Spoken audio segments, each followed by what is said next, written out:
jour d'élection du président de l'Assemblée. Face à Richard Ferrand, accusé cette semaine d'incarner l'ancien monde, les autres partis ont désigné des nouveaux visages et notamment des femmes. Chez les Insoumis, la candidate au perchoir s'appelle Mathilde Panot.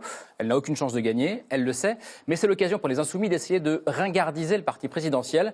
Moment assez rare, vous allez voir, nos caméras ont pu se faufiler dans une réunion de groupe des Insoumis menée par Jean-Luc Mélenchon. Mathilde Panot, 29 ans, est l'un des nouveaux visages des Insoumis. Ça va? Ça va et toi? Madame la Présidente de l'Assemblée nationale. Ça va? Et toi? Ouais. Madame la Présidente. Ça va? C'est quoi ces dernières journées où tu n'es pas présidente encore? J'attends ça avec impatience. Monsieur Corbière. Madame la Présidente, vous êtes ravissante. Allez.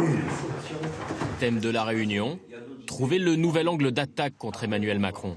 Un des constats qu'a posé Nicolas Hulot, c'était quand même de dire on ne peut pas faire une politique écologiste en continuant une politique de libéralisme.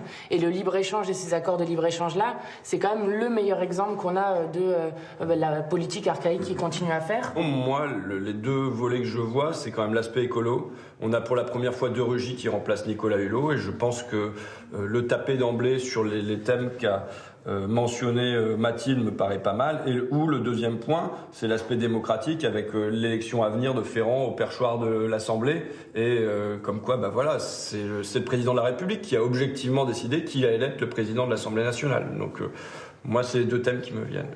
On doit avoir une entrée écolo. Et je vous garantis que quand les gens vont comprendre que le plus grand marché libre du monde a été créé sans qu'il y en ait eu une minute de débat à l'Assemblée nationale, ça va faire son effet. Et comme c'est à revenir, bon voilà. Qui est-ce qui l'a fait la question? Ça vous paraît bien comme synthèse? Mathilde, tu sais le faire?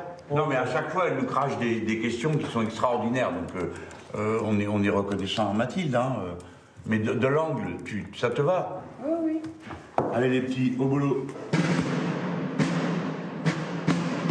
Quelques heures plus tard, pas de surprise. Monsieur Richard Ferrand, ayant obtenu la majorité absolue des suffrages exprimés, je le proclame président de l'Assemblée nationale et je l'invite à prendre place au fauteuil présidentiel. Richard Ferrand remplace François de Rugy qui lui devient ministre de l'écologie et nouvelle cible des Insoumis.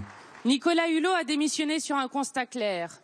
Le libéralisme n'est pas compatible avec l'écologie. Votre monde est fini et nous ne vous laisserons pas nous entraîner dans votre chute. Quand comptez-vous prendre l'écologie au sérieux? La parole est à monsieur François de Rugy, ministre d'État, ministre de la Transition écologique et solidaire. Merci, Madame la Présidente. Vous avez dit, comme d'autres membres de votre groupe, écologie ou libéralisme, il faut choisir, en quelque sorte. Et vous avez paraphrasé le titre d'un livre que j'avais publié qui, lui, s'intitulait « Écologie ou gauchisme ». Il faut choisir, et j'ai choisi depuis longtemps. De Rugy contre les Insoumis, le match ne fait que commencer.